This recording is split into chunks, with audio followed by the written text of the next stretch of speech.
The little girl's question hit Silas Haskins like a bullet he never saw coming. She stood in the doorway of the barn, her dark braids half undone, her mother's eyes staring up at him from a face that hadn't yet learned to hide what it felt. 8 years old and already carrying the weight of every unanswered question that had piled up since the day her world changed. She held a worn rag doll against her chest, her knuckles white around its cloth body, and her voice didn't waver even though her chin trembled. "Are you going to leave us too?" Silas had faced down armed men in the street. He had stood his ground while bullets kicked up dust at his boots, while men with dark pasts and darker intentions pointed iron at him and promised his end. He had survived ambushes and betrayals, and the kind of cold, calculating violence that the frontier bred in men who had nothing left to lose. None of it had ever made his chest crack open the way this little girl's question did. He crouched down so he was eye level with her. Dust motes drifted in the shaft of afternoon light between them. He could hear the wind moving through the porch boards, and somewhere far off, the sound of Violet Wilcox singing low and soft as she hung laundry behind the house, unaware that her daughter had tracked him down with the most devastating question he'd ever been asked. "Clara," he said, and his voice was rough at the edges the way it always got when something mattered too much. "Your mama picked me. She looked at everything I am, including the parts that aren't easy to look at, and she picked me anyway." He paused, searching for the words that were true enough to give a child who deserved the truth. "Every day I'm going to try to deserve that choice. Every single day. You have my word on that." Clara stared at him for a long moment, measuring him the way children do, with that unnerving precision that cuts straight through the carefully built walls adults spend decades constructing. Then she crossed the distance between them and pressed her small face against his shoulder. And that was the moment Silas Haskins understood, with bone-deep clarity, that he was no longer just a man trying to survive the frontier. He was a man with something worth protecting, something worth becoming better for. But it had not begun here, in this warm and quiet barn with the smell of hay and horses and the distant sound of Violet's voice. It had begun 9 months earlier, in the kind of desperate, trapped, impossible circumstances that the frontier specialized in manufacturing. It had begun with a secret Violet was carrying, and a danger she hadn't told anyone about. It had begun with Silas riding into the town of Harrow Creek, New Mexico territory, on a blazing August afternoon in 1882, wanting nothing more than to pass through without drawing attention. The problem was, he had never been any good at walking away from trouble once he saw it happening. Harrow Creek was the kind of town that had been built on ambition and was slowly being strangled by it. It sat in a dry valley between two rocky ridges, 3 days' ride from Santa Fe, and it had the look of a place that couldn't decide whether it was dying or just resting. The main street was packed dirt and sun-baked boards, lined with a general store, a land office, a saloon called the Painted Stallion, a small church that needed new paint, and a scattering of other buildings that leaned against each other like tired old men. Silas tied his horse, a dark bay named December, to the rail outside the general store and pushed through the door looking for ammunition and supplies for the road ahead. He was 31 years old, lean and dark-haired, with the kind of face that had been weathered early by a life lived mostly outdoors and mostly alone. He carried a Colt single-action army on his hip, and a reputation he hadn't asked for, built up over years of work as a range detective and occasional deputy in counties across New Mexico and Arizona. He wasn't looking for trouble. He was never looking for trouble. Trouble seemed to have his address memorized. The trouble this time had a face, and it belonged to a man named Cade Drummond. Silas recognized him the moment he walked in. Drummond was standing at the counter, his wide-brimmed hat pushed back on his head, his voice carrying the easy confidence of a man who was accustomed to having what he wanted. He was heavy-set and handsome in a blunt, brutal way, with a scar along his jaw that he wore like a decoration. He had 2 men with him, positioned just inside the door like sentinels, and both of them had the carefully blank expressions of hired muscle trying to look casual. Drummond was talking to a woman. She was standing behind the counter on the proprietor's side, which told Silas she either owned the place or was working it, and she was holding herself very still in the way people do when they are frightened but determined not to show it. She was somewhere in her late 20s, with dark auburn hair pinned up under the weight of a working day, and dark eyes that were fixed on Drummond with a combination of anger and caution that Silas recognized immediately as the expression of someone managing a trap they'd walked into without knowing the door would close behind them. "I'm being more than fair, Mrs. Wilcox," Drummond was saying, his voice smooth and reasonable in the way that made it worse. "The land your husband registered before he passed, God rest him, it shares a water source with the land I'm planning to develop. All I need is your agreement on the easement. Sign the paper and you'll have more cash money than you've seen in 2 years." "I've read the paper, Mr. Drummond," the woman said. Her voice was steady. "Signing it doesn't give you easement rights. It gives you ownership rights over the eastern section of my property. That section includes my well. Now, there are different ways to interpret." "There aren't," she said flatly. "The language is plain." Drummond's expression didn't change, but something behind his eyes went cold. "Mrs. Wilcox, Violet, I'm trying to be a reasonable man here, but reasonable men have limits, and I'd hate for a disagreement over property to become something more complicated than it needs to be." Silas had been standing just inside the door long enough. He moved to the counter, set down the list of supplies he'd been calculating in his head, and looked at the woman. "Excuse me, ma'am. Sorry to interrupt. Do you have 40-grain powder in stock? I've been searching since Tucson." She looked at him. Something shifted behind her eyes, quick and sharp, a calculation. "I do," she said. "Let me check the back." She glanced at Drummond with a look that closed a door between them as clearly as if she'd slammed it shut. "I'll have to ask you to come back another time, Mr. Drummond. I have customers." Drummond looked at Silas with the focused attention of a man cataloging potential threats. Silas met it with an expression of mild, bovine innocence. After a moment, Drummond smiled, which was the most threatening thing about him. "Of course," he said. "We'll continue our conversation, Mrs. Wilcox. You have a good evening." He walked out with his men, and the bell over the door gave its small jingle, and the air in the general store seemed to expand again once he was gone. Silas stood at the counter. The woman came back from the back with a small tin of powder and set it down with a precision that betrayed how hard her hands were shaking. "You don't actually need this," she said, looking at him. "No," he agreed, "but I'll buy it anyway. My name is Silas Haskins." She studied him. "I know that name. You worked a case for the Cattlemen's Association over in Dorado County 2 years ago." "I did." "They said you were the most stubborn, infuriating, incorruptible man they'd ever paid for a job," she said. "I'd accept all 3, he said. The corner of her mouth moved in something that was almost a smile but was holding itself back the way a person does when they've forgotten they're allowed to smile. "Violet Wilcox," she said, "and whatever you're about to offer, I don't need help." "You might need information," he said carefully. "K. Drummond, you know his history." She was quiet for a moment. "I know he's rich and he wants more. He's also wanted for contract fraud in 3 counties and suspected in the disappearance of a homesteader named Fletcher who stood between him and a land deal in Lincoln County 14 months ago." Silas kept his voice level. "Fletcher had a wife, 2 kids. They never found him." The last of the color left Violet's face. She put her hand flat on the counter and breathed through it. "How do you know this?" "Because I was hired to look into Fletcher's disappearance. I followed the trail as far as I could before the evidence went cold, but everything I found pointed to Drummond. He's patient and he's careful, and he doesn't stop once he's decided he wants something." He paused.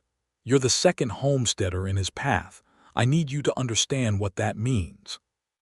She was silent for so long that the clock on the wall behind her ticked through 10 full seconds.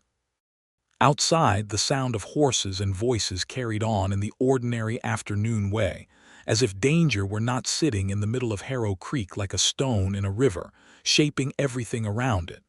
"My daughter is 7 years old," Violet said finally. Her voice had gone very quiet. "Clara. She lost her father 11 months ago. He came out here from Missouri to build something, and the fever took him in March. And I have been running this store and working this land since before he was cold in the ground, because I do not have the luxury of grief, Mr. Haskins. I have a child to raise and a property to hold." She looked up at him, and he saw in her eyes what she'd been carrying, the kind of weight that didn't have a bottom to it. "So if what you're telling me is that Cade Drummond is capable of making me disappear the way he apparently made this Fletcher disappear, I need to know if there is anything I can actually do about it, or if you're just here to frighten me." "I'm here to help," Silas said. "If you'll let me." She stared at him for a moment longer. Then she said, "I'll think about it." He bought the tin of powder and a few other supplies, tied December to the rail at the town's small boarding house, and paid for a room he had no intention of leaving quickly. He gave her 2 days before he went back to the store, and in those 2 days he walked the town quietly, watched, and learned the shape of what he was dealing with. Drummond had set himself up like a king in a territory that didn't have enough law to stop him.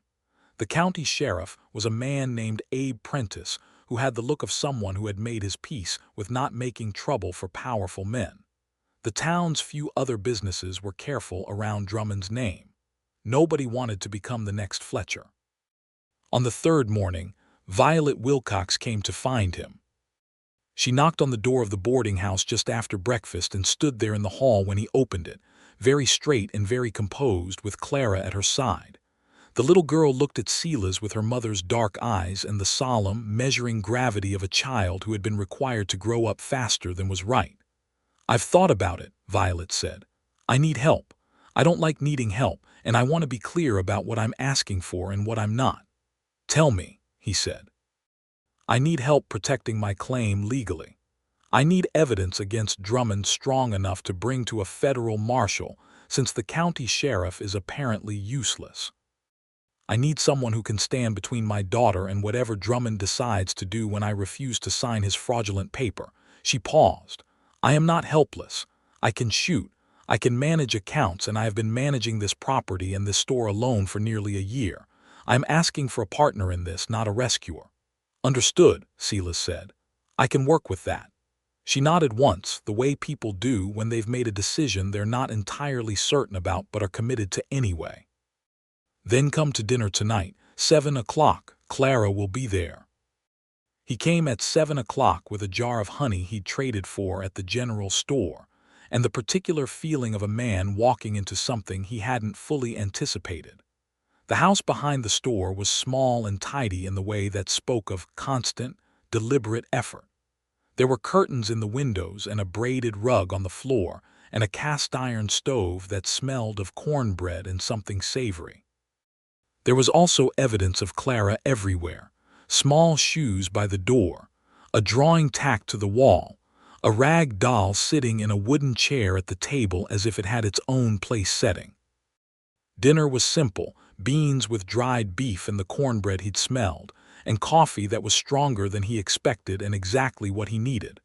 Clara sat across from him and interrogated him with the focused intensity of a small person who had decided to form her own opinion and was gathering all available data. "Do you have a family?" she asked. "Clara," Violet said mildly. "It's fine," Silas said. He looked at Clara. No family. My parents passed when I was young, and I've been mostly on my own since." "What about a wife?" "Clara." "No wife," he said. "Why not?" He thought about this honestly. "I move around a lot. It's hard to build something when you're always moving." Clara considered this with great seriousness. "Are you going to stop moving?" He had no answer for that. He looked up and found Violet watching him from across the table with an expression that was carefully neutral but had something searching underneath it.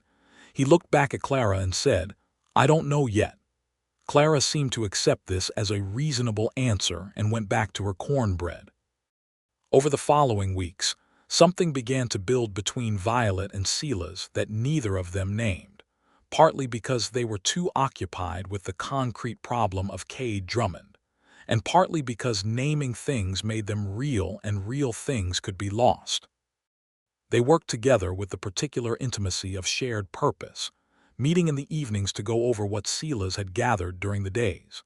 He was methodical and patient in his investigation, following the threads of Drummond's land dealings through the county land office records, corresponding with contacts in Lincoln County and Santa Fe, building a picture piece by piece of a man who had been constructing a private empire through fraud and intimidation, and in at least one case, something worse.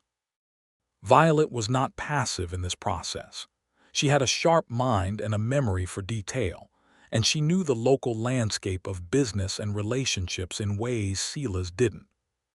She told him which of the town's businessmen were genuinely afraid of Drummond and which were simply opportunistic, which families had quietly been pressured off their land claims in the last 2 years, and where those families had gone. She drew him a map from memory of the property boundaries in the valley, noting which parcels Drummond had already acquired and which he was still working toward, and the pattern that emerged when he looked at it was unmistakable.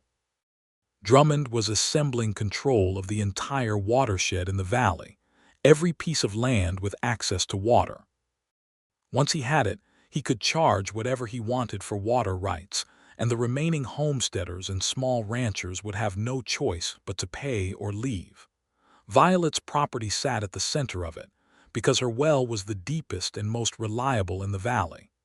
"He needs my land," she said one evening, sitting at the kitchen table with the map spread between them and lamplight making her face glow amber and gold. Clara was asleep, and the house was very quiet around them, the particular deep quiet of the frontier at night when the world contracted to the circle of your lamp. Not just for the water. If he doesn't get my property, the entire eastern section of his plan falls apart. Can't control the water without my well, which is why he's not going to stop, Silas said. The offer and the papers were the first move. When that doesn't work, he'll escalate. She looked at him steadily. Then we need to be ahead of him. I have almost enough for a federal marshal, he said.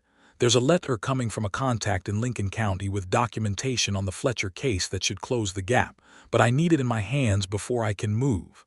How long? 2, maybe 3 weeks. She nodded, her jaw set. Then we watch until then. They watched. And they talked in the evenings about things that were not Drummond, because it was impossible to sustain the kind of focused vigilance they were maintaining without occasionally stepping back from it. Silas told her about his years as a range detective, the cases that had satisfied him and the ones that had haunted him. He told her about the territories he'd passed through, the landscape of the Southwest that he had come to love with the particular devotion of a man who had found his home in a place rather than in people. She told him about Missouri, about the life she and her husband Thomas had had there before the promise of land and opportunity in the territory had pulled them west. She talked about Thomas with honesty and without sentimentality, a quiet, steady man who had worked hard and loved his daughter and died too young, and Silas listened without trying to fill the space his absence had left, because he understood that some spaces didn't need filling, they just needed acknowledging. He started to notice things about her that had nothing to do with the problem they were solving together. The way she tucked a loose strand of hair behind her ear when she was thinking. The specific quality of her laugh, rare and unhurried, that came out sometimes when Clara said something unexpected and caught her completely off guard. The fact that she kept a small collection of books on the shelf above the kitchen table and had clearly read all of them multiple times, their spines cracked and their pages dog-eared. The way she moved through her own space with a competence and efficiency that was also, in some way that he couldn't quite articulate, deeply graceful. He did not say any of this. He was not a man who said things like that easily. But something was happening that he couldn't deny, and he suspected she felt it too because there were moments, pauses in their conversations, when the air between them became something charged and careful, when they were both very aware of the distance across a table as something that could theoretically be crossed. Neither of them crossed it. They were both too careful for that. On the 14th night, Drummond made his next move. Silas was aware of it before he heard the window break because he had been sleeping lightly for 2 weeks, with the particular alertness of a man who knows trouble is coming and hasn't decided on its timing yet. He was out of bed and dressed before the sound of boots on the porch of the store had faded, his Colt in his hand and his heart running steady, and cold the way it did when everything went from preparation to action. He came around the back of the store building from the boarding house side and found 2 men with a lantern trying to get through the back window. They were Drummond's men, the same 2 he'd seen flanking Drummond that first afternoon in the store. Silas announced his presence clearly, the way he'd learned to do, because dead men couldn't testify and he needed witnesses, not bodies. "You're trespassing on private property," he said from the dark. "Get your hands up and step away from the window, or I will put a bullet in the first leg I can see clearly." There was a brief, electric moment of decision. Then one of the men ran. The other, to his credit, raised his hands. Silas tied the one who stayed with rope from the store's back room and went to the front of the house, where Violet was standing in the doorway with a Winchester rifle and an expression that suggested she had not been sleeping deeply either. "How many?" she said. "2. One ran. One's tied to your back fence post." He looked at her in the moonlight. Her hair was down and she was wearing a work dress she'd thrown on in haste, and she looked fierce and frightened in equal measure and absolutely determined, and he felt something move in his chest that he recognized and refused to think about right now. "Are you and Clara all right?" "We're fine."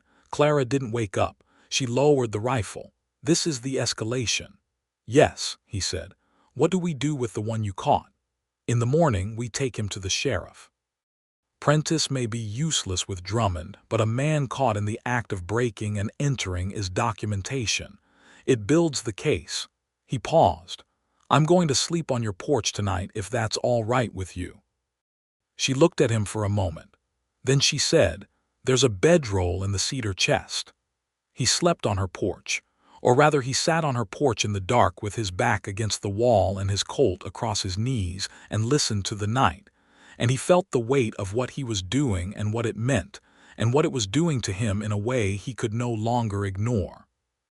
Morning came with pink light over the eastern ridge and the sound of a rooster somewhere down the street. And the first sound inside the house was Clara's feet on the floor and her voice asking her mother something, followed by Violet's low answer. And then Clara's face appeared in the window above him, pressed to the glass with wide eyes. He waved at her. She disappeared, and 30 seconds later the door opened and she came out with 2 biscuits wrapped in a cloth, which she handed to him with the gravity of a person conducting important business. "Mama made these yesterday," she said. "They're good." "Thank you," he said. She sat down beside him on the porch boards and looked out at the morning. Did something bad happen last night? He thought about how to answer that honestly without frightening her. "Some men tried to make trouble," he said, "but it's all right now." She was quiet for a moment. Then, "Do you have to leave?" "Not today," he said. She seemed to accept this and went back inside, and Silas ate the biscuits and watched the sun come up over Harrow Creek and tried to understand what was happening to him. He took Drummond's man to Sheriff Prentice that morning. Prentice was annoyed in the way of a man being asked to do something uncomfortable, but the evidence was unambiguous, and he took the statement. Silas could see the calculation in the sheriff's face, the weighing of Drummond's power against the possible consequences of being on the wrong side of documented lawbreaking, and he filed the statement and said he'd look into it with the kind of tone that meant he'd look into it as little as possible. But it was in the record now. 3 days later, the letter arrived from Lincoln County. Silas read it at the kitchen table while Violet stood at the stove with her back to him, giving him the courtesy of privacy, though he could see the tension in her shoulders. The letter was from a man named Colby Ames, who had been Fletcher's neighbor and had watched everything happen and had been afraid to speak until fear of Drummond was outweighed by his own conscience.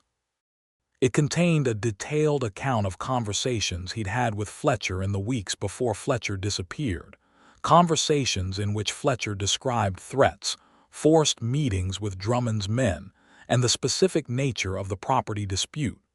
It was the link. Not enough to convict, but enough to compel a federal investigation. I need to ride to Santa Fe, Silas said. Violet turned from the stove. How long? 5 days each way. 10 days minimum. He looked at her steadily.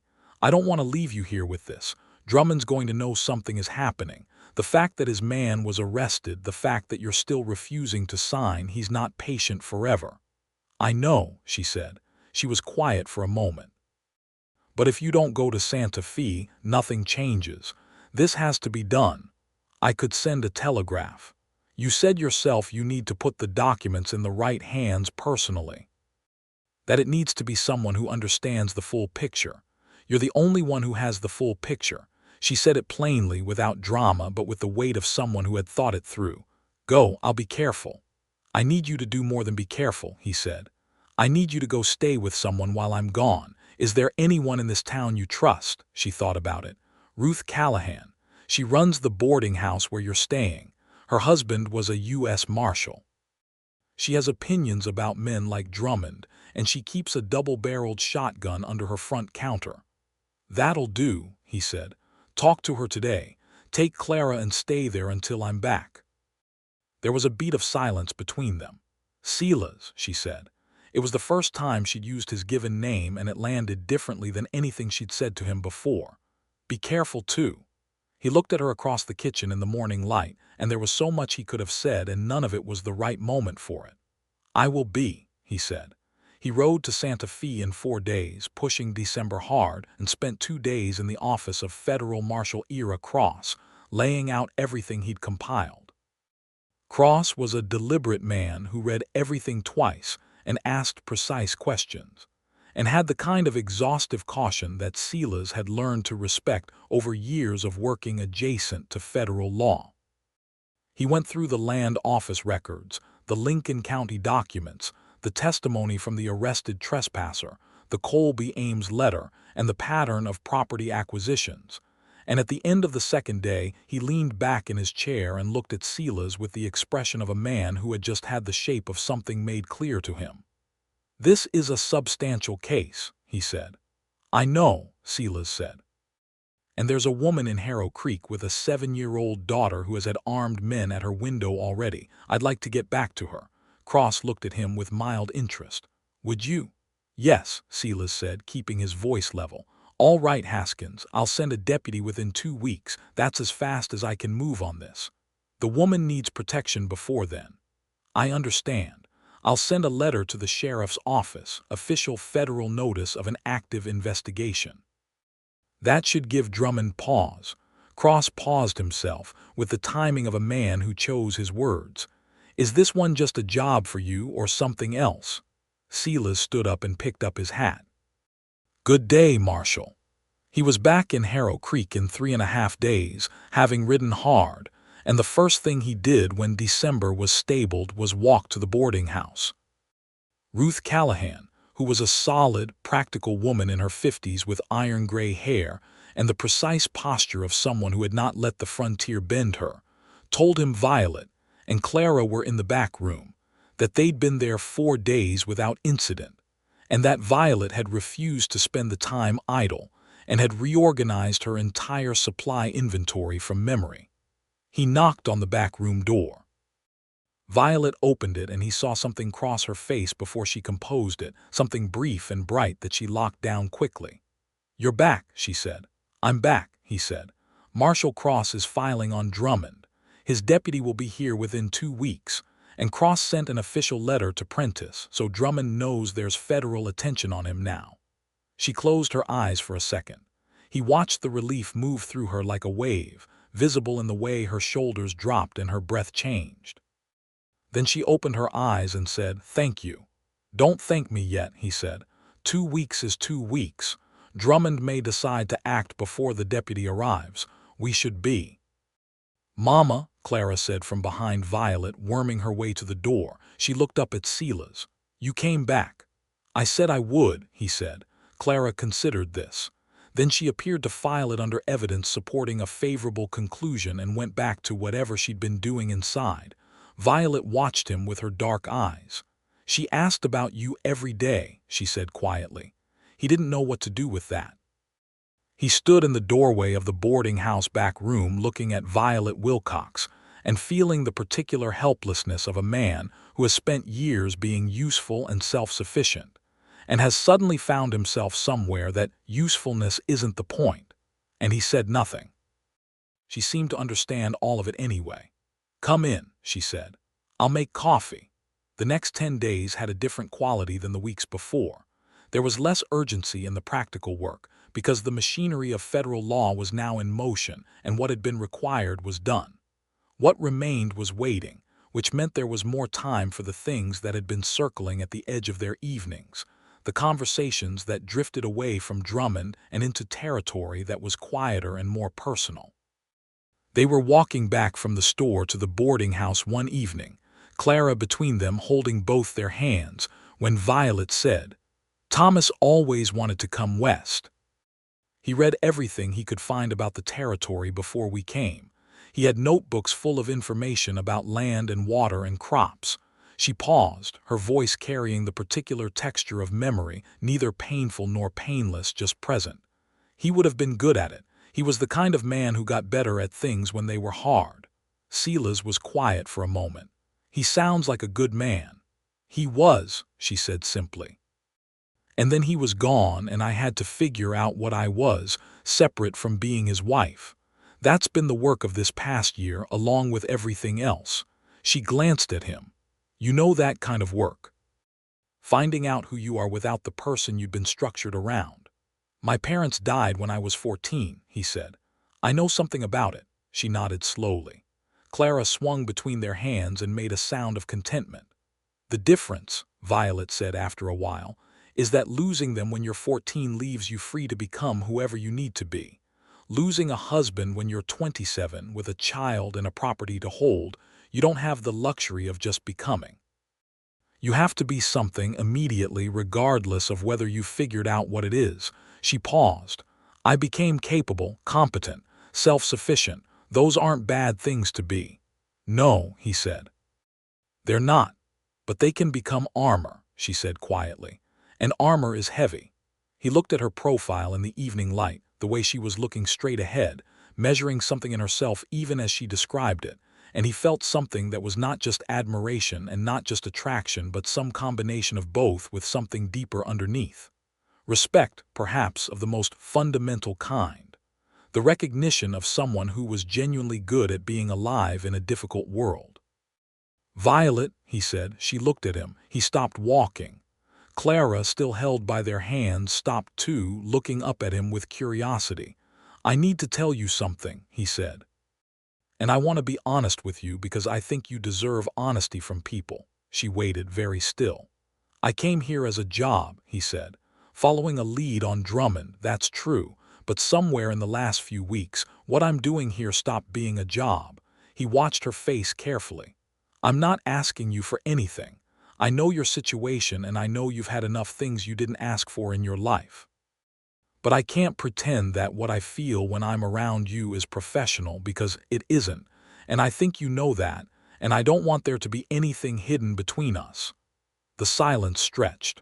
A horse moved somewhere down the street. Clara was looking between them with the concentrated attention of a child processing something that exists at the edge of her understanding. "Silas," Violet said finally, and her voice was careful and honest in equal measure. "I've known what you felt for at least 2 weeks." She paused. "And I know what I feel, but I have a daughter and a complicated life, and I don't move quickly into things." "I'm not asking you to move quickly," he said. "I'm just asking you to know that I'm not going anywhere. Not unless you tell me to." Something in her face shifted then, something that had been held carefully in place letting itself relax. "I'm not going to tell you to," she said. Clara made a practical sound of satisfaction, as if a decision she'd been awaiting had finally been rendered, and began walking forward, pulling both of them along. They were not much further forward than that, outwardly. He didn't take her hand or put his arm around her or any of the things that were visible from the outside. But something had been spoken aloud that changed the quality of the air between them, and the evenings had a new warmth now, a permission that hadn't been there before. 2 days before the federal deputy was scheduled to arrive, Drummond came. He came to the boarding house in the middle of the afternoon alone without his men, which was either a gesture of good faith or a calculated piece of theater, and Silas didn't trust it either way. He asked for Mrs. Wilcox. Ruth Callahan told him to wait in the parlor and came to find Violet, who looked at Silas with a question in her eyes. "I'll be in the hall," he said. "No," she said. "You'll be in the room." He came with her. Drummond was sitting in Ruth Callahan's parlor looking entirely at ease, his hat on his knee, his expression carrying the specific quality of a man who has recalculated and decided to try a different approach. He looked at Silas when they entered, and his eyes did a quick professional assessment, and whatever he concluded from it, he filed it without showing it. "Mrs. Wilcox," he said, "thank you for seeing me." "I almost didn't," she said. She sat down across from him and did not offer him anything. "Say what you came to say." He looked at her for a moment, and then he said, with the directness of a man who decided pretense was no longer useful, "I know about the federal marshal's investigation. I know Haskins here has been putting together a case against me." He paused. "I want to propose a settlement." Violet's expression didn't change. "Go ahead." "I'll withdraw all claims on your property and the easement request. In exchange, I ask for right of passage across your eastern boundary road, which is nothing more than what a reasonable neighbor would ask for anyway, and I'd ask that you don't actively cooperate with the federal investigation beyond what's already been submitted." He looked at her steadily. "I'm not a monster, Mrs. Wilcox. I'm a businessman who has made some choices I'd probably make differently with hindsight. I'm trying to find a way through this that doesn't destroy everything I've built." Violet was quiet for a moment. Then she said, "What happened to the man named Fletcher in Lincoln County?" A muscle in Drummond's jaw moved. "I don't know what you're referring to." "Then we don't have anything to settle," she said, "and I don't think Mr. Haskins is going to stop cooperating with a federal investigation on the basis of a property agreement. Are you Mr. Haskins?" "No," Silas said from his position by the door. Drummond stood up. He put on his hat with deliberate care. He looked at Violet for a long moment, and Silas watched him and read what was in his face. Not fury, which would have been manageable, but the cold, reorienting calculation of a man who has accepted that one path is closed and is already looking for another. "Good day, Mrs. Wilcox," he said. After he left, Violet let out a long breath and put her face in her hands for just a moment. Then she straightened, and her expression was resolved and clear, and she said, "He's going to try something before the deputy arrives. The offer was his last clean option, and he knows it." "Yes," Silas said. "So what do we do?" He thought about it. "We make sure he can't get to you or Clara, and we make sure if anything happens tonight there are enough witnesses to document it." He looked at her. "I'm going to be here. And I'm going to ask Ruth's husband's old colleague, the man who runs the livery, if he'll watch the back. He's told me he has no love for Drummond. I think he'll say yes." "His name is Moses Whitfield," Violet said. "He's a good man. Ask him. He'll say yes." Moses Whitfield said yes. He was a broad-shouldered man in his 40s who had come to New Mexico territory from Tennessee and had been building his livery business for 7 years with the patient, relentless work of someone who understood that everything worth having took time. He had watched Drummond move through Harrow Creek and had said nothing, because saying things to powerful men without backup was not survival, but he had watched carefully and had his own ledger of grievances. That night Silas sat in the parlor with his Colt. Moses was in the backyard.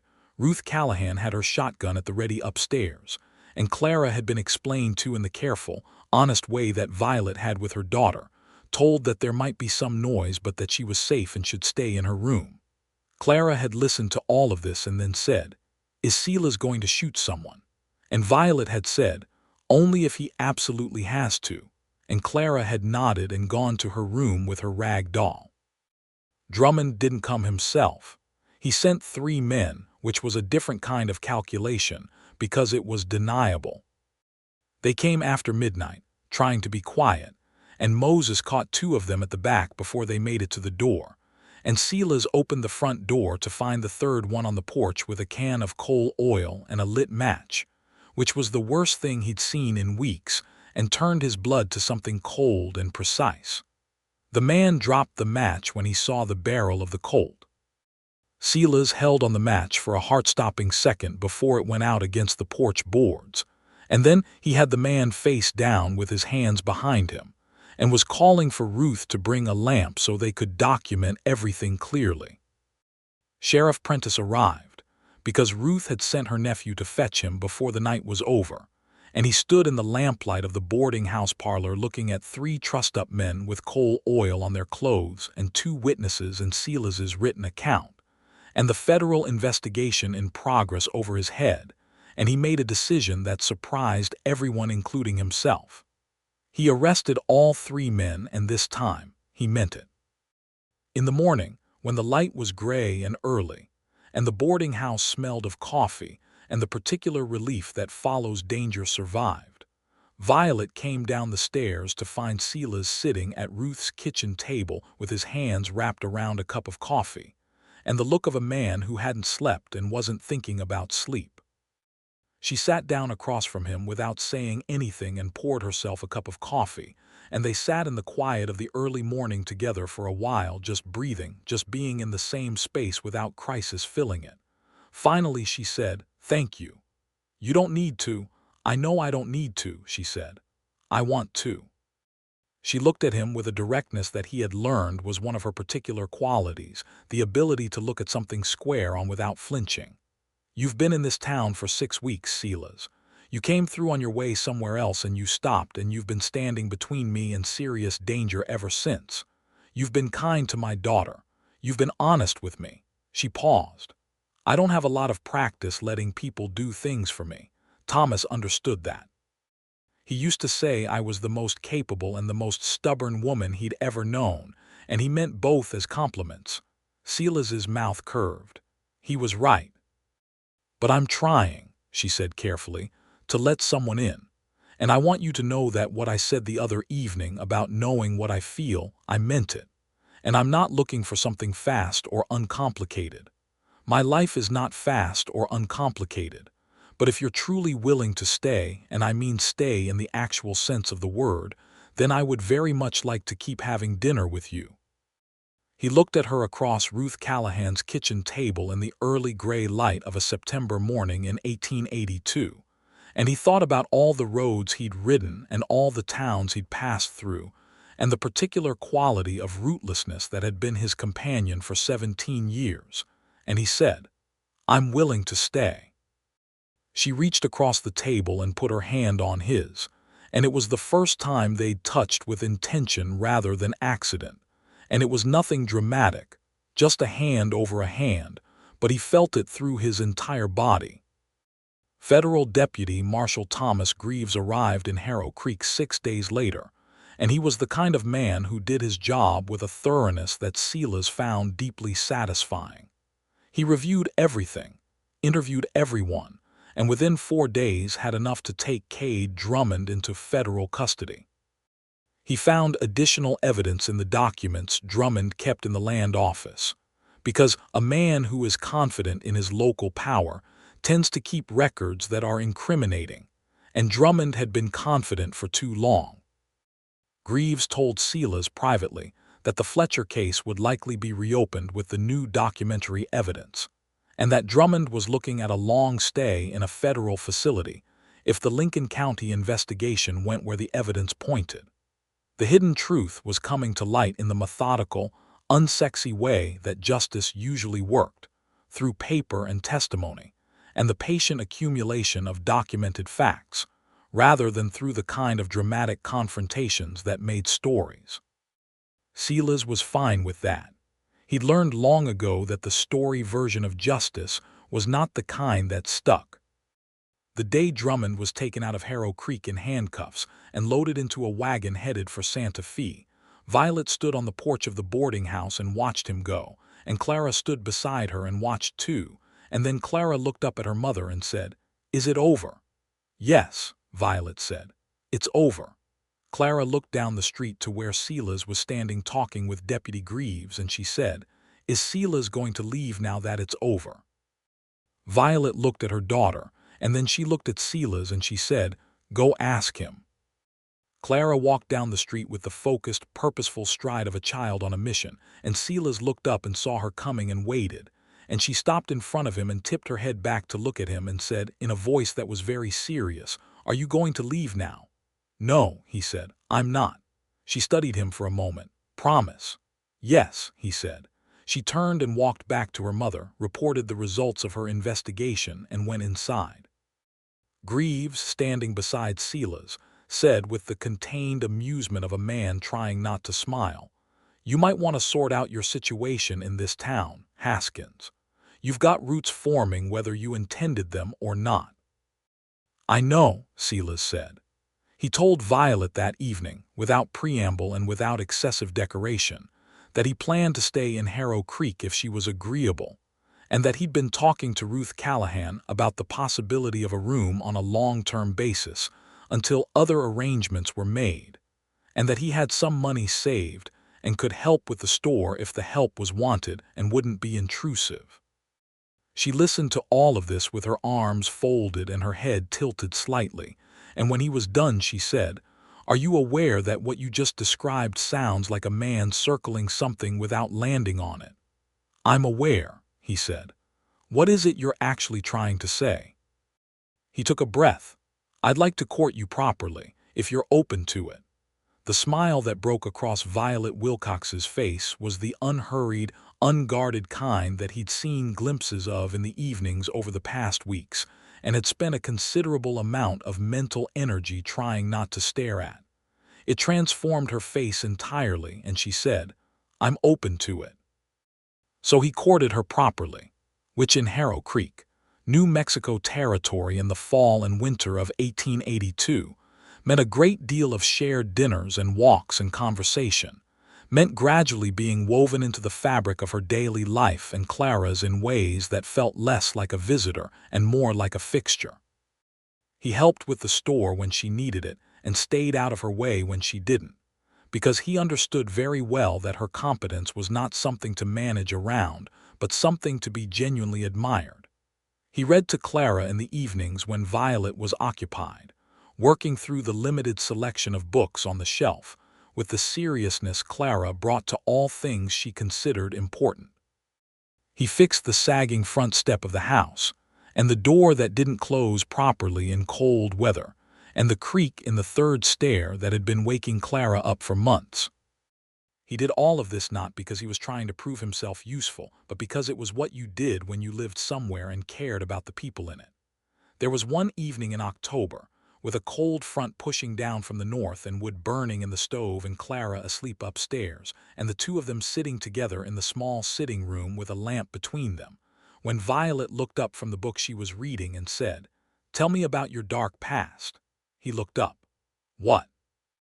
She had the particular expression she wore when she was being deliberately provocative in a way that was also entirely earnest.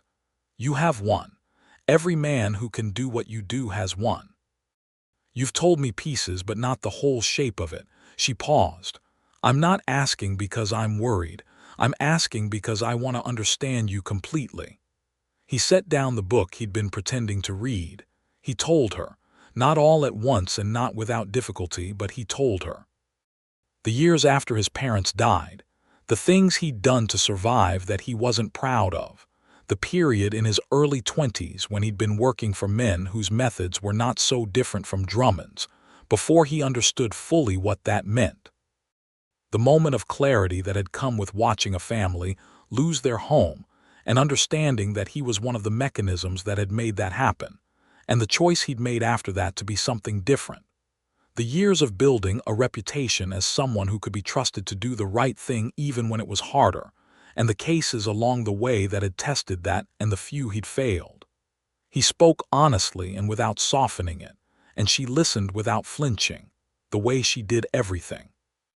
When he was done, she said, "You've carried that for a long time."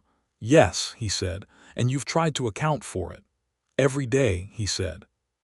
She was quiet for a moment, and then she said, "Thomas used to say that the measure of a man wasn't where he started or even where he stumbled. It was whether he got back up and pointed himself in the right direction." She looked at him steadily. "You're pointed right, Silas. You have been since before I met you." He didn't have words for what that did to him. He looked at her in the lamplight and she looked back, and after a moment she reached over and took his hand, and they sat like that for a long while without saying anything else. He kissed her for the first time in November, on a Sunday after church, which was not where he'd planned to do it, but the moment arrived with the particular stubbornness that moments have when they've been building long enough. They were standing outside the church in the cold morning air, and Clara had run ahead to talk to another child, and Violet had said something that made him laugh and she'd laughed too. And when they looked at each other afterward, the laugh had faded into something quiet and serious, and he'd closed the distance between them and kissed her. And she kissed him back immediately and without hesitation, and it was one of the most uncomplicated things that had happened to him in years. When they broke apart, Clara was standing 6 feet away watching them with her arms folded and an expression of profound satisfaction. "Finally," she said. "You've been waiting for that," Violet said. "Since September," Clara said and walked away. They both laughed until they had to hold onto each other to stay upright, standing outside the small painted church in the November cold, and something shifted between them in that moment to something looser and warmer and more joyful. And Silas thought that this was what it felt like to be genuinely happy in a place. Not the grim, teeth-gritted satisfaction of survival, but actual happiness. The kind that came from being known and staying anyway. He asked her to marry him in January, on the night of the first hard freeze of the winter, when the temperature had dropped to something that made the house creak and the lamp glow brighter by comparison. And Clara was in bed and they were sitting close together for warmth, and he had been thinking about it for 2 months and finally ran out of reasons to keep thinking and not asking. He did it simply, without theater, because she was a woman who valued plainness. He said, "Violet, I would like to marry you. Not because you need someone to help you manage your life, because you clearly don't need that, but because I want to spend mine with you.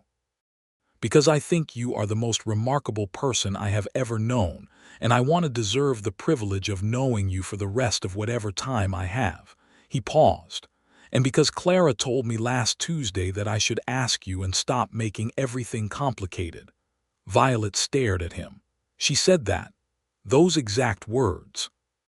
Violet turned her face away for a moment and he could see her working very hard not to laugh. And when she looked back at him, her eyes were bright and her smile was the full, unguarded one. "Yes," she said, "I will marry you." They were married in February 1883 in the small church in Harrow Creek, with Ruth Callahan and Moses Whitfield, and a gathering of the town's residents who had watched the whole business unfold with the invested interest of a community that had been watching Violet Wilcox hold everything together alone, and was glad to see her not alone anymore. Clara stood beside her mother in a new dress that Violet had made and held the rag doll under one arm, and accepted congratulations from guests with the dignity of a person who had seen this coming, and was merely pleased it had arrived on schedule. The wedding night was not described in the town's gossip, because there are things that belong to people and not to stories. But what can be said is that the following morning Silas Haskins came down to the kitchen before Violet and made coffee, and stood at the window looking out at the February landscape. The bare cottonwoods along the creek bed and the pale sky, and the familiar geography of a place he had come through and stayed in and now belonged to. And felt something so deep and settled that it took him a moment to identify it as peace.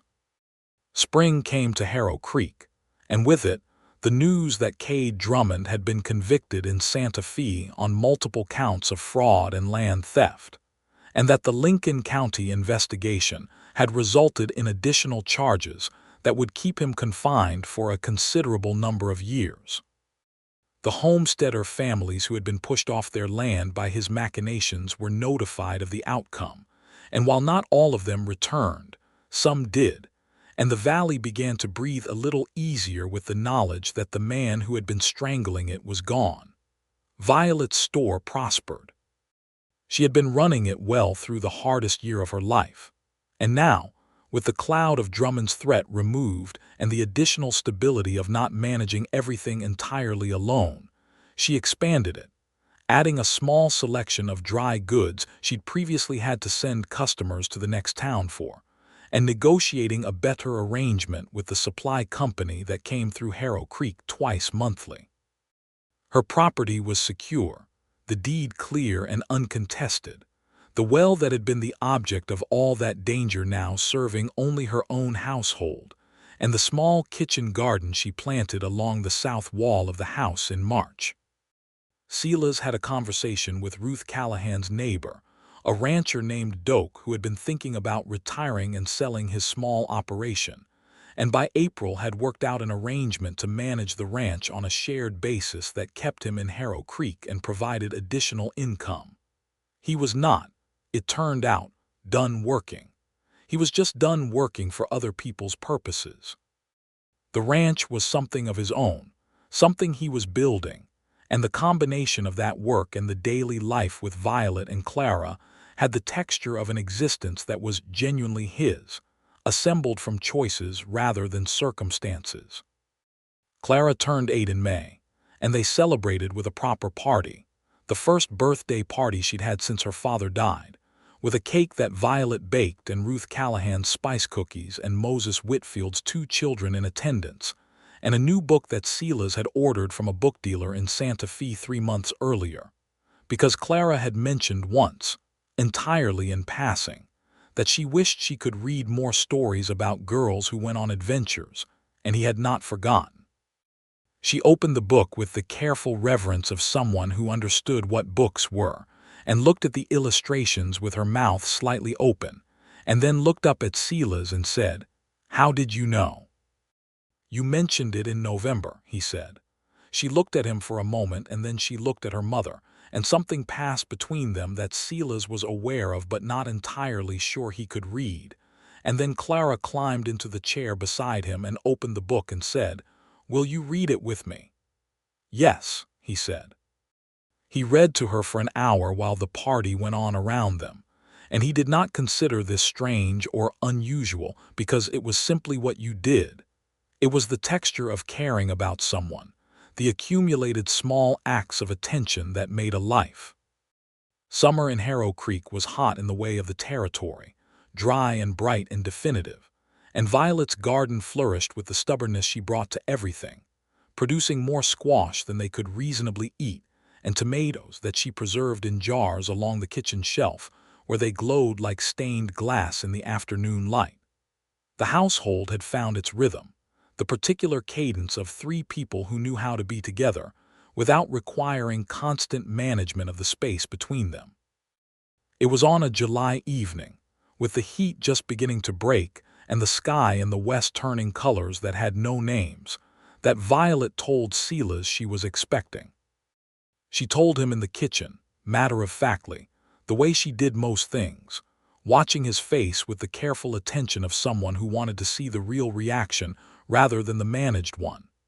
He was quiet for a moment that was long enough to make her begin to calculate his expression, and then he stood up from the table and came around to her and took her face in his hands and kissed her forehead and then her mouth, and when he stepped back his eyes were bright in a way she had not seen before.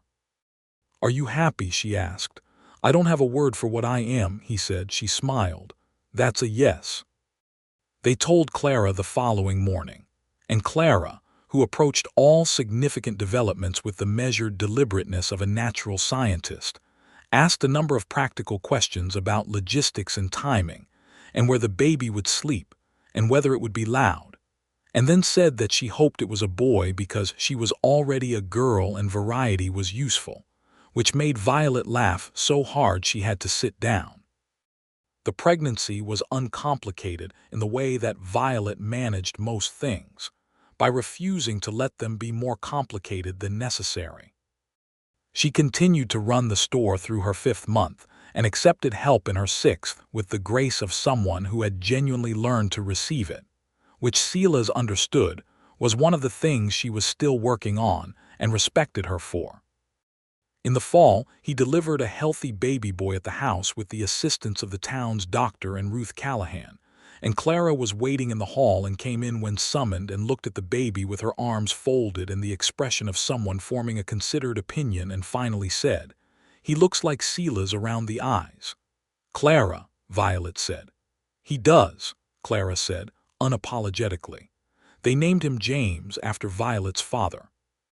James Thomas Haskins, with Thomas in the middle for the man who had built the foundation of the life they were living, because Violet had asked Silas if he minded, and Silas had said there was nothing to mind and meant it, because the past was part of what had made her, and he honored it as such. James was loud and demanding and full of opinions from approximately the first week, which Clara observed with the satisfaction of someone whose hypothesis had been confirmed about the usefulness of variety. He had dark hair from both his parents and a set of lungs that could shake the windows, and he was adored by everyone in the household including December, who had clearly decided this small yelling thing was acceptable. Clara turned 9 that May and decided she wanted to learn to ride properly, not the tentative leading rein riding she'd done before, but actually ride, and she asked Silas to teach her. He spent 3 weeks in the evenings and on weekends teaching her on a small, patient mare from Doak's operation, patient and methodical, and never once impatient with her mistakes. And by the end of the 3 weeks, she was cantering across the flat east of town with her braids flying and her face bright with the particular joy of competence newly achieved. Violet watched this from the fence one Saturday afternoon with James on her hip, and when Silas came to stand beside her she said, quietly, "You're good at this. She's a quick learner." "I'm not talking about the riding lesson," she said. He looked at her. She was looking at Clara, still riding in the distance, her expression carrying the fullness of what she was watching, her daughter, alive and free and joyful in a place that was safe and whole and theirs. She needed someone who was going to stay, Violet said, who was going to mean it, who wasn't going to look at her as an obligation or a complication. She turned to look at him. "You look at her like she's yours." "She is mine," he said simply, "if she wants to be." Violet looked at him for a long moment, the particular look she had that he'd come to recognize as her letting herself feel something fully rather than managing it. Then she said, "I think she's known that since you came back from Santa Fe." "Since before that," he said. "She gave me biscuits the morning after the break-in. I was hers from that moment." Violet laughed, the full, unhurried laugh, and James pulled at her hair, and in the distance Clara turned her horse and came galloping back toward them with the fearless velocity of a child who knows she is caught. Clara asked Silas, formally and with great seriousness, later that summer, if she could call him Papa. She came to him in the barn, which was apparently where she brought the most important questions, and she stood in the doorway with her dark braids in her mother's eyes and asked him straight out. He understood later that she had thought about it carefully and decided she was old enough to ask for what she wanted and brave enough to ask for what mattered. He told her yes. He told her she didn't even need to ask. He told her because she deserved the fullness of an honest answer, that being called her Papa was one of the things he was most grateful for in a life that had become, against all his earlier expectations, genuinely full. She nodded with great solemnity and said, "Okay, Papa." Testing it, then again more comfortable with it, "Papa." And then she turned and ran inside, presumably to tell her mother, and Silas stood in the barn for a minute with his hands at his sides and the particular feeling of a man whose life has exceeded everything he thought was possible for him. The years in Harrow Creek settled into the particular sweetness of a life that is genuinely lived. The store grew. The ranch grew. The town grew too, slowly, with new families and a school that was properly established, and a proper doctor's office instead of the part-time arrangement they'd had before. Moses Whitfield expanded the livery and hired 2 young men to help, and Ruth Callahan added a dining room to the boarding house, and Harrow Creek became, incrementally and without drama, the kind of place people came to instead of passing through. Clara grew up. She was 13 when she told Violet and Silas that she wanted to be a teacher when she was grown, and they took this declaration with the seriousness it deserved and began talking about what education beyond Harrow Creek might look like. She had a mind like her mother's, precise and retentive and impatient with imprecision, and she read everything she could get her hands on and had opinions about all of it, and had taken to writing letters to the editor of the county newspaper about matters she found important, two of which had been published, a fact that she mentioned with a restraint so total that it was clearly covering enormous pride. James at 4 was everything Clara was not, loud and physical and absolutely fearless, climbing anything climbable and running everywhere, and requiring a level of active supervision that Clara, at 13, occasionally provided with the slightly put-upon competence of an eldest sibling who considers this beneath her, but is too responsible to refuse. He adored Clara, and adored his parents, and adored December, with a love so devoted that Silas had begun to consider what horse to get him when the time came. On a September evening in 1887, 5 years after Silas had ridden into Harrow Creek looking for nothing more than supplies and quiet, he was sitting on the porch of the house with Violet beside him and the last light of the day turning the western ridge to copper, and Clara was inside reading and James was asleep, and it was the particular quiet that comes at the end of a day that has been full and good. "What are you thinking about?" Violet asked. He thought about this honestly. "The morning I rode into town," he said. "I was going to stay 2 days, buy supplies, and move on." She was quiet for a moment. "And now I'm trying to remember what I thought I was moving toward," he said. She leaned her head against his shoulder. Her hair was down, loose around her, the way it was in the evenings when the day's work was done and the house was theirs, and she smelled of the garden and the kitchen and herself, and he thought there was nothing better than this, nothing he had in all the years before that came close to this. "I used to be so angry," she said quietly. "After Thomas died. Not at Thomas, not really, because he didn't choose to leave. But at the universe, at the arbitrariness of it, the way things just happen with no logic and no fairness." She paused. "I used to lie awake and think about how I'd built everything on a foundation, and then the foundation had shifted, and now what?" "And now," he said. "Now I think the shifting was part of it," she said. "I don't know. I'm not sure I can explain it well. But I think the life I have now is also a thing I built. I made the choice to stay, made the choice to fight Drummond, made the choice to let you in when every sensible instinct was telling me to keep everything safely at arm's length." She lifted her head and looked at him. "I picked you, Silas. That was mine to do, and I did it, and it was the right thing." He looked at her in the last light of the day, and he thought about all the dark roads and all the long years and all the ways a man's life could go wrong and still land somewhere true. "I know," he said, "and I am trying every day to deserve it." She smiled at him, and he kissed her, and the evening came down around them gently, the way it did in this place that was theirs, and the stars came out over the high desert, and the house behind them held everything that mattered. It was on a morning in October of that same year, a bright, cold morning with frost on the boards and their breath misting as they did the morning chores, that the barn door moment happened. The moment that was the hinge of everything, the moment Clara came to ask the question that had been building in her for weeks, and Silas told her the truth. He had not planned it. It arrived, like the right moments usually do, in the simplest and most ordinary way, a child in a doorway with a rag doll and a question, and eyes that needed an honest answer. "Are you going to leave us too?" And he crouched down in the shaft of morning light and told her that her mama had picked him, and that every day he was going to try to deserve that choice, and that was what he intended to do for the rest of his life. Clara held on to him for a while, her small face pressed against his shoulder, and then she leaned back and looked at him with those dark, precise eyes, and she said, "I know." "You know," he said. "I've known for a long time," she said. "I just needed to hear you say it."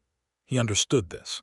There were things that needed to be spoken aloud to become fully real, and she had needed this one said clearly, not implied or assumed but stated, given to her as a real and solid thing she could hold. "Then I'll keep saying it," he said, "whenever you need to hear it." She nodded, satisfied, and went to tell James it was time for breakfast. and Silas heard Violet singing "Stop and Start Again" from somewhere behind the house. And December moved in his stall with the comfortable sound of a horse who is well kept and contented. And the October light came into the barn in long, clear angles and lay on the hay and the dust and everything ordinary and beloved. Violet appeared in the barn door a moment later, a basket on her arm and her hair catching the light, and she looked at him and then at the space where Clara had been standing and said, "Everything all right." "Better than all right," he said. She read his face with the efficiency of a woman who had learned to read it well over years, and she smiled the unhurried, unguarded smile and said, "Good. Then come have breakfast. James has already eaten his portion and half of Clara's and is showing no signs of remorse." He laughed and followed her into the morning. Violet Wilcox Haskins had not needed a rescuer. She had never needed one. What she had needed, and what she had chosen carefully and with full knowledge of what she was doing, was a partner.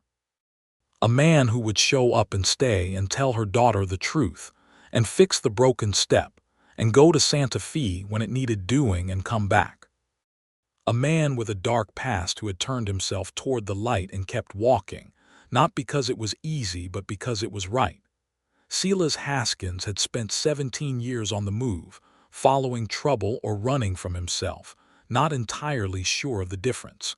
He had arrived in Harrow Creek looking for nothing and found everything that mattered. He had not known he was looking for it. He had not known it was possible. He had not known that the choice a woman made when she had every reason to keep the doors locked could be the thing that made a man out of the pieces of a life. He knew now. He woke up every morning in the house on the main road of Harrow Creek, with the light coming through the window and the sound of James beginning to negotiate loudly with the universe about the terms of his mourning, and Clara moving through the house with the quiet efficiency she developed as she got older, and Violet's voice and presence, the gravity of her, steady and warm and entirely herself. He woke up every morning and tried to deserve it. By 1889, the school in Harrow Creek was fully established, and Clara at 15 was its most advanced student and had been corresponding with the teachers' college in Santa Fe about admission when she was old enough. James was 6 and had decided that horses were the central fact of the universe and that everything else was peripheral to them. Violet had expanded the store to include a small dry goods catalog ordering service, which had proven so successful that she was in correspondence with a merchant in Albuquerque about a supply partnership.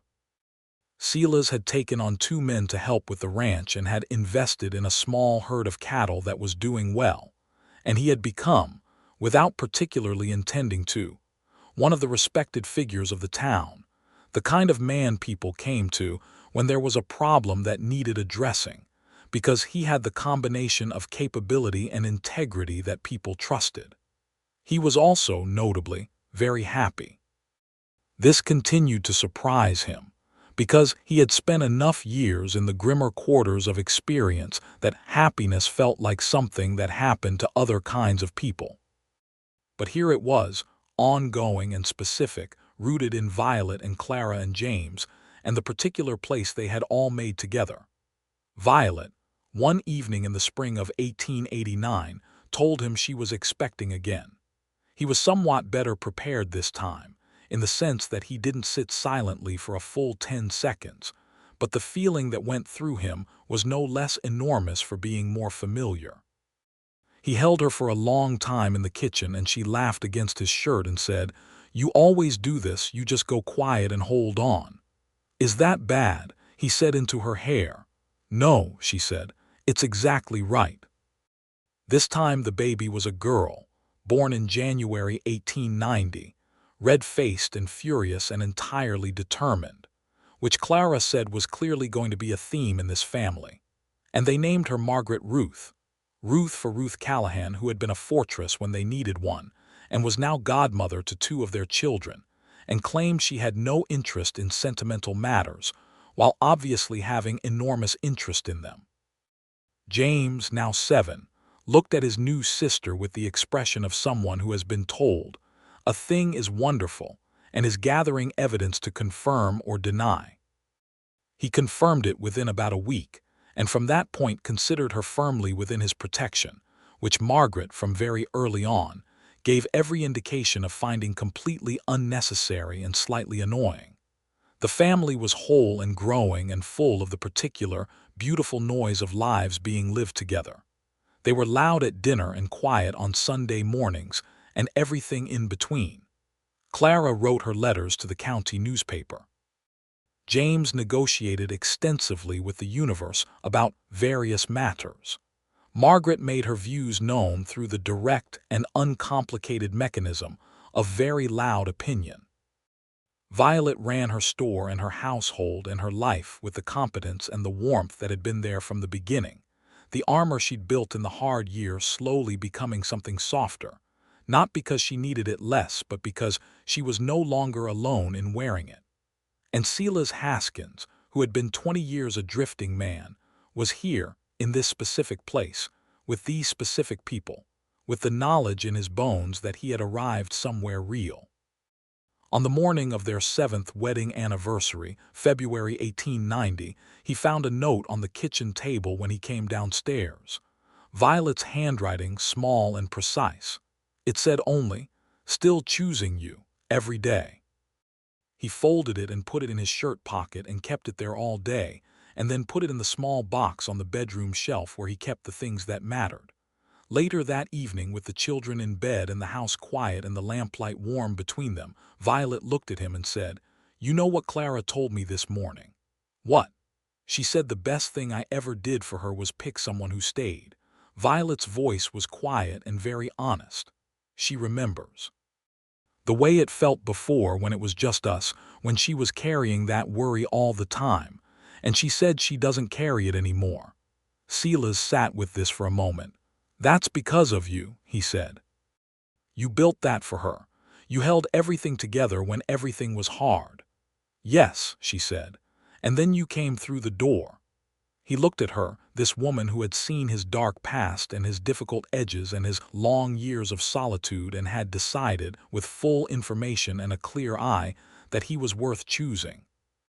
This woman who had taught him that staying was a thing worth becoming, that the deepest loyalty was not to a principle or a reputation, but to the daily reality of showing up for the people who had made room for you. "I will never stop being grateful," he said, "that I needed supplies in August of 1882. She laughed, and the laugh was the full, unguarded one, and she reached across the space between them and took his hand. And outside the window Harrow Creek was quiet under a winter sky full of stars.